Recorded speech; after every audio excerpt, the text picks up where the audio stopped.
Muito boa noite a todos. Uma honra estar aqui, uma responsabilidade muito grande.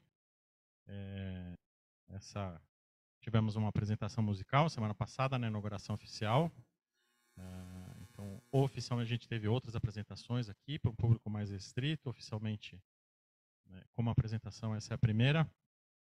E para mim é uma responsabilidade muito grande porque quando eu vim para o Caritas, acho que muita gente, quando vai para o centro espírita, né, a maioria das pessoas, se não 100%, a primeira vez que vai no centro espírita, vai pensando no passe. Né?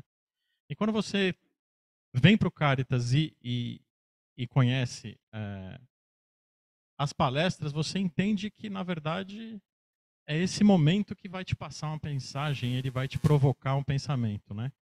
Então é uma responsabilidade vir aqui, ou seja, como é que eu vou provocar o pensamento da audiência? Mas uma coisa é certa, né? Nas outras palestras que eu fiz, serve também para essa, se aplica, e acho que vai se aplicar sempre. A primeira pessoa que tem que ouvir o que eu estou falando sou eu. Eu não sou para nada professor do tema que eu vou proferir aqui, que eu vou trazer para a discussão. Eu sou o primeiro que tenho que aprender qualquer ensinamento que tem nessa palestra. Só o exercício de prepará-la já é um exercício para me conscientizar. Eu tenho certeza que em alguns momentos da vida eu vou falar assim, caramba, Renato, você falou aquilo e você é o primeiro a não fazer. E escolher o tema é sempre um desafio. Para mim é um desafio, é muito bonito, é muito legal deixar o tema livre, né, para a gente escolher, mas é um desafio, é uma página em branco. E como a gente é inspirado, né, se a gente está numa energia bacana, pode ser inspirado. Então eu trouxe aqui, também gosto que o título provoque alguma coisa, e eu confesso que não é um título muito comum e nem parece ter uma cara muito de espiritualista, né? Eu gostaria de ter. Eu queria deixar uma pergunta para os que estão aqui e para quem está em casa. Se a turma estiver muito tímida aqui, eu quero ouvir de casa. Quem acha que eu vou falar sobre materialismo versus espiritualismo? Alguém? Marcião? É? Alguém em casa? Alguém levantou? André? Pois é. Eu quis tentar deixar uma dúvida aqui. Eu não quis entrar direto porque o tema que eu resolvi trazer tem a ver com arrependimento. E quando eu fui tentar mergulhar um pouquinho em tudo que me inspirou, e a inspiração veio um pouco, a minha esposa me provocou um pouco no tema, e vocês vão ver mais adiante como, eu sempre gosto de ir atrás do significado das palavras, da etimologia. Porque a gente fala tanta coisa, a gente repete tanta coisa e não para prestar atenção. Né? O Pai Nosso é assim, quantas vezes a gente não reza sem parar para pensar no que está falando, né? Então eu gosto sempre de refletir o que a palavra que a gente profere tem a ver, porque ela tem força, ela tem poder, ela passa uma coisa mais negativa ou positiva.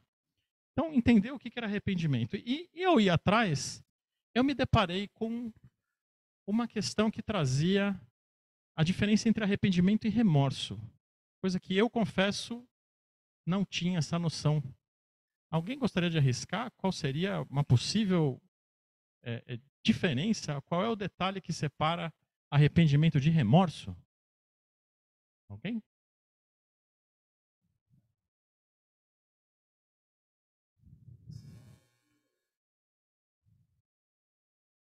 Ah. Eu acho que estava indo bem aqui o caminho, hein? Vamos lá. Remorso é de arrepender duas vezes ou arrepender é arrepender duas vezes? É? Bom, o remorso, vamos ver, vamos entender as palavras, né? O remorso vem do latim remorsos, né? Que é o participio passado de remordere, né? Remoer, tornar a morder, significa inquietação, abatimento da consciência que percebe ter cometido uma falta, um erro. Já arrependimento também vem do latim repenitere, é um sentimento de pesar causado por violação de uma lei ou de uma conduta moral. Resulta na livre aceitação do castigo e na disposição de evitar futuras violações. É uma pequena sutileza aí. O remorso tem relação com a culpa, porque é habitual e quase inato o conhecimento dos primeiros princípios da moralidade.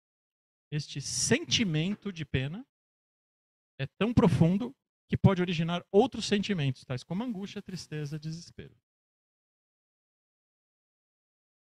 E o arrependimento é uma vontade. É a consciência dolorosa de uma falta passada somada à vontade de evitá-la daí em diante. E, se possível, repará-la. Nessa sutileza, talvez a gente possa entender que o remorso, o arrependimento, ele é uma evolução pós-remorso. Primeiro vem a culpa, a gente se remorde, não toma atitude nenhuma, fica sentado, cabisbaixo, remoendo aquilo, consumindo. Só que se a gente não faz nada, não vamos a lugar nenhum. E é o arrependimento que impulsiona a gente a tentar tomar uma atitude em relação a isso. Algo que nos deixou desconfortáveis, uma falha, um erro. No Espiritismo a gente fala muito de erro com o próximo, né? E aqui eu resolvi trazer uma visão um pouquinho diferente, com uma outra inspiração, né? Mas, resumidamente, em termos espíritas, o remorso é o prelúdio da expiação, enquanto o arrependimento, aliado à caridade e à fé, é o que vai nos levar à felicidade. O arrependimento é a vontade, é o começo do caminho de pegar o caminho de reparação. Lembrando que para o espírita não adianta só se arrepender. Tem que expiar, tem que reparar. Mas de onde veio essa inspiração, né? Vocês podem imaginar qual é o momento mais típico que o ser humano se arrepende das coisas? Não está para morrer? Faz sentido? Sim ou não? Não está para morrer. E a inspiração do que eu vou trazer aqui, a base do que eu vou trazer aqui, na verdade foi provocado pela minha esposa, que teve acesso a livros. A minha esposa, o pai dela lutou contra um câncer por 4 anos, e ela, em dado momento, quando chegou mais ao final, percebeu que era irreversível. Ela procurou ler, se preparar, entender também o que ele passava, o que ele sofria, se ele podia pelo menos sofrer menos, né? E ela foi buscar alguma literatura, né? E ela foi parar, entre algumas autoras, ela foi parar numa médica da USP, Ana Cláudia Quintana Arantes, que é do grupo, é muito conhecida no grupo de tratamento paliativo. Ela era muito preocupada em, né, ela via muito médico falar assim, olha, ele não tem mais jeito, ele está desenganado, não tem mais o que fazer. Como não tem mais o que fazer? Né? E a dor? Não dá pelo menos para aliviar a dor? Então ela é de um grupo chamado Paliativas, né? E ela cuida muito disso, de dar dignidade. E aí ela cita no livro dela uma enfermeira australiana que cuidava muito também de gente, principalmente com câncer terminal. E ela escreveu um livro. Ela acompanhou, ela percebeu algo em comum entre essas pessoas que ela acompanhou. E foi exatamente que certos arrependimentos ou remorsos, dependendo de como a pessoa, né, trata aquilo, ela sente a vontade, se ela crê numa outra vida, que ela vai ter oportunidade, talvez, num outro momento, né, numa outra encarnação, ou no plano espiritual, se ela só acredita no plano espiritual. E ela classificou 5 principais remorsos ou arrependimentos da pessoa que está desenganada, sabe que está perto do momento do desencarne dela. Né? E o livro se chama 5 maiores arrependimentos, regrets é arrependimentos, remorso seria remorse mesmo, né? E aqui eu deixo por minha conta, entre parênteses, remorso, porque eu acho que saber se essas pessoas era remorso ou arrependimento é o quanto ela está disposta, o quanto ela entende que talvez ela tenha a chance de de mudar isso numa outra encarnação. Né? E a proposta a trazer aqui é que a gente não precisa esperar chegar a esse momento. Mas vamos ver o tipo dos remorsos. Né? Eu falei que a gente, no espírito, é muito comum a gente falar, né, de atingir o outro, né? Não perdoei, não pedi perdão, roubei, matei, machuquei. É sempre com o outro. O interessante desses aqui, a gente vai ver o que eles têm em comum. Né? Vamos para o primeiro deles.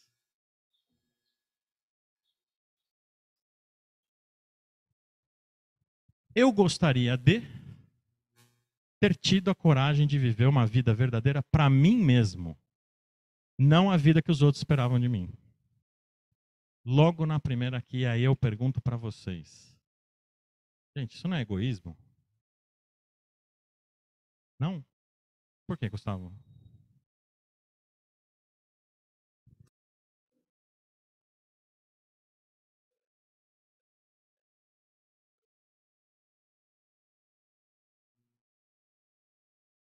Por isso essa foto aqui, né?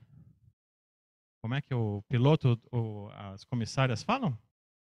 Quando cair a máscara, adulto primeiro coloca nele mesmo, para depois ele cuidar da criança. Se a gente não tiver bem, de que adianta tratar bem ao outro? Então, egoísmo e amor próprio são duas coisas diferentes. Se amar é necessário. Né? A autoconsideração, isto é, o amor a nós mesmos, é o melhor antídoto contra as energias deletérias. Esse autocomportamento afetuoso melhorará a qualidade do nosso relacionamento com nós próprios e com os nossos semelhantes. Se Jesus pediu para amar ao próximo como a si mesmo, se a gente não se ama, vai fazer o que com o próximo? Então tem muito a ver.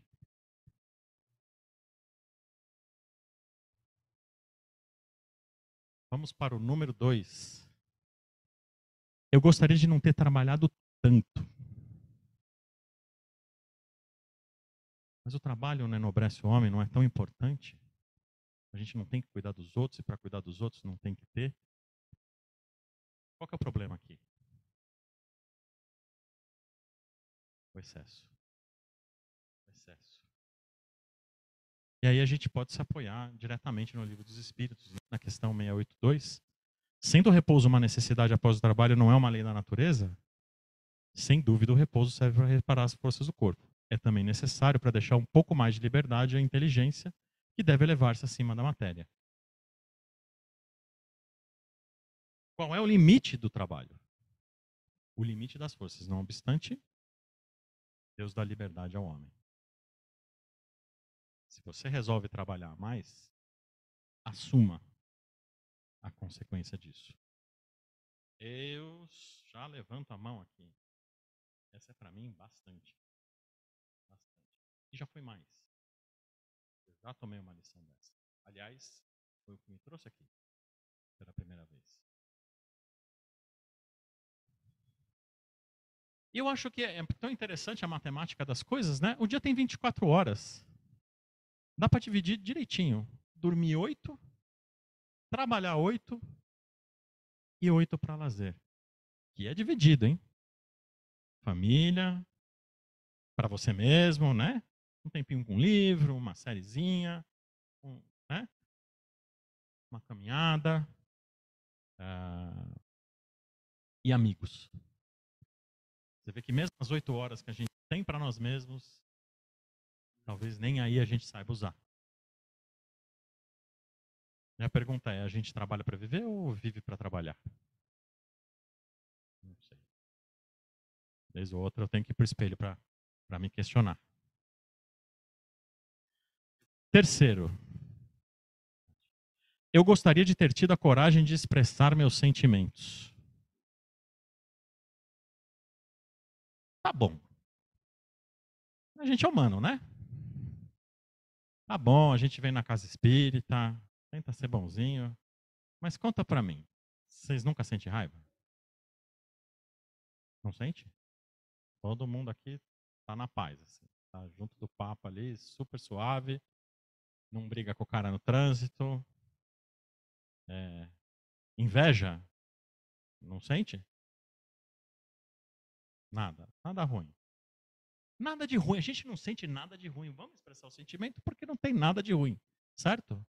Caramba, tá, tá edificante isso aqui? Eu vou sair expressando meus sentimentos? Eu devia ter expressado mesmo, eu tava com raiva, eu devia jogar na cara da pessoa? É por aí? Exatamente, meu amigo Marcos. Muito bem, moderação. Permitamos sentir as emoções que possuímos, e isso não pressupõe a necessidade de agir de acordo com elas. Ao invés de empurrá-las para o baú de indiferença, aceitemos que elas fazem parte de nós, para que possamos conhecer verdadeiramente a nossa individualidade burilada em inúmeras encarnações. As regras, cassações e imposições para segurar o impulso podem segurar o impulso, mas não transformam a sua origem. Então não adianta a gente lutar, o sentimento está ali, a gente tem que lutar, se conhecer, entender e saber o que faz com ele. Saber que tem limite, mas não botar para debaixo do tapete, não fingir que ele não existe. Se você não conhece, você não tem como mudar. Só podemos modificar aquilo que conhecemos. Né? Tem até um industrial, uma frase comercial famosa, o que não se mede, não se pode mudar. Né? É sobre produção industrial. Isso tem muito a ver com isso. Né? Conquistamos melhores condições de trabalhar a renovação íntima, equilibrando, aprimorando e canalizando as nossas emoções e sentimentos para comportamentos adequados, transformando gradualmente as nossas energias negativas de forma a aplicá-las convenientemente. E eu puxei essa análise sobre sentimentos de um site que se chama espiritismo.net, porque eu achei ela muito em cima. Né? Ela endereça sem esconder, sem fingir que todo mundo é bonzinho, que todo mundo só sente coisa boa. A gente tem vários momentos de sentir coisa ruim. O que a gente faz com ela é o que vai importar. Né? Mas imagina quanta gente viveria melhor consigo mesma sabendo canalizar. Não ter segurado para si. E segurou para si porque ela estava preocupada com o que o outro ia dizer, que é o arrependimento número 1. Olha como eles se conectam.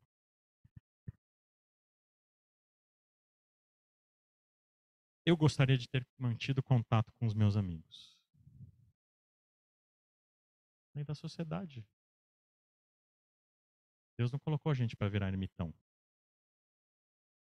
Amizade no enfoque espírita não consiste tão somente numa afeição autêntica, mas também numa síntese de caridade conforme espírito. Emmanuel diz: caridade é, sobretudo, amizade. Para o triste é a palavra consoladora. Para o mal é a paciência com que compete ajudá-lo. A doutrina espírita destaca a importância das relações humanas e do apoio mútuo. Ao cultivar e manter amizades sinceras, estamos contribuindo para o nosso próprio crescimento espiritual e para o bem-estar dos outros. Muito se diz, o amigo é o irmão que a gente escolheu, ou irmã. E certamente tem muito a ver com o que a gente traz do plano espiritual, de outras vidas. Né? O entendimento, o apoio, ele é genuíno, ele não está ligado ao sangue, nada. É a afinidade, é o confiar, é o amar. Amigo vem da palavra amor também. É se sentir amado e amar. Eu gostaria de ter me permitido ser mais feliz. Podemos dizer que essa aqui é o resumo de todas as outras?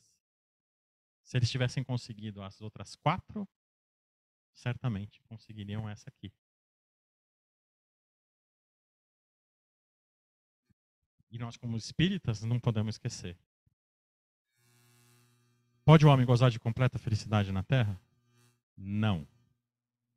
Cuidado com o que você está buscando. É um trono no paraíso, né? é o pote de ouro no final do arco-íris? Essa é a felicidade? O que é a felicidade? É um momento, chegou lá, acabou, pronto? Por isso que a vida que lhe foi dada como prova e expiação dele. Porém, depende a suavização dos seus males e o ser tão feliz quanto possível na Terra. É como você encara todos os problemas que a gente tem aqui, porque eles são inevitáveis, que a gente sabe, como espíritas, que nós viemos aqui para expiar e para reparar e para construir relações de amor com o próximo. Concebe-se que o homem será feliz na Terra quando a humanidade estiver transformada, mas enquanto isso se não verifica, poderá conseguir uma felicidade relativa? O homem é quase sempre o obreiro de sua própria infelicidade. Praticando a lei de Deus, a muitos males se forrará e proporcionará a si mesmo felicidade tão grande quanto comporte a sua existência grosseira.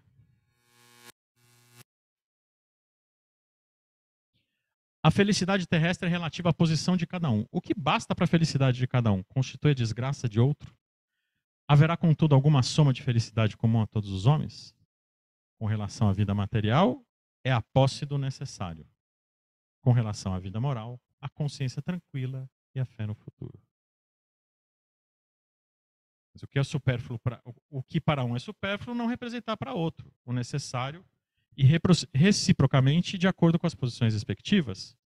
Sim, conformemente às vossas ideias materiais, aos vossos preconceitos e à vossa ambição e às vossas ridículas extravagâncias, como joga na nossa cara. A que o futuro fará justiça quando compreenderes a verdade.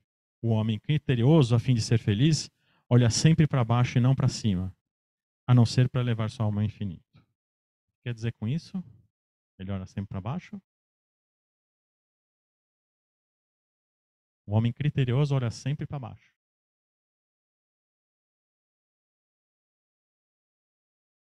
Olha por onde anda, é uma interpretação. O que mais? A gente gosta de olhar para cima. Ah, mas o fulano tem 3 casas, tem 2 Mercedes, tem um baita do emprego, tá sempre viajando, tá sempre bom, olha eu aqui sofrendo. É? E o que tá do lado ali, dormindo na rua, tá sem comida, tomando chuva, passando frio.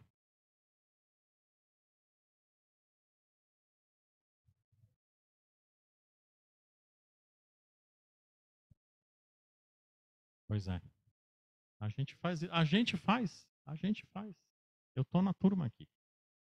E a gente precisa ter essa consciência para poder mudar o pensamento. Falar, opa, peraí, eu tô olhando pro lado errado.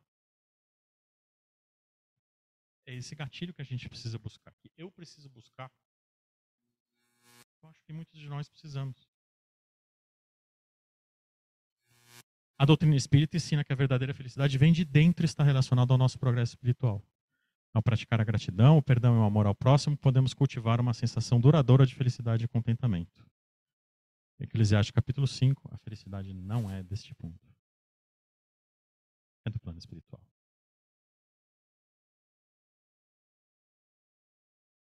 Então a mensagem que eu venho deixar aqui, vocês perceberam que esse arrependimento não é sobre o outro, é sobre si mesmo.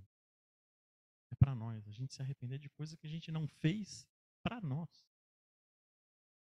O quanto a gente errou, o quanto o livre-arbítrio, somos nós que determinamos o quanto mais próximo da felicidade na evolução estamos. Não adianta jogar para o outro. Não é o outro que vai trazer para a gente. Somos nós. Então não vamos esperar chegar ao fim da encarnação para refletir sobre o que poderíamos ter feito de acordo com os ensinamentos do Cristo. E para encerrar, eu vou ler, não vou cantar, mas é uma música que fala um pouco, a gente vai achar um pouco desses sentimentos dentro dela. E eu acho ela muito linda, Epitáfio. Olha pelo nome, né? Devia ter amado mais, ter chorado mais, ter visto o sol nascer. Devia ter arriscado mais e até errado mais, ter feito o que eu queria fazer. Queria ter aceitado as pessoas como elas são. Cada um sabe a alegria e a dor que traz no coração. Com todos os sentimentos aí. Eu sei a alegria e a dor. Você vê as pingas que eu tomo, mas não vê os tombos que eu levo. O acaso vai me proteger enquanto eu andar distraído. O acaso vai me proteger enquanto eu andar. Devia ter complicado menos, trabalhado menos, ter visto o sol se pôr. Devia ter me importado menos com problemas pequenos, ter morrido de amor. Queria ter aceitado a vida como ela é. A cada um cabe alegrias e a tristeza que vier. O acaso vai me proteger enquanto eu andar distraído. O acaso vai me proteger enquanto eu andar. Devia ter complicado menos, trabalhado menos, ter visto o sol se pôr. Essa é a mensagem que eu tinha para hoje.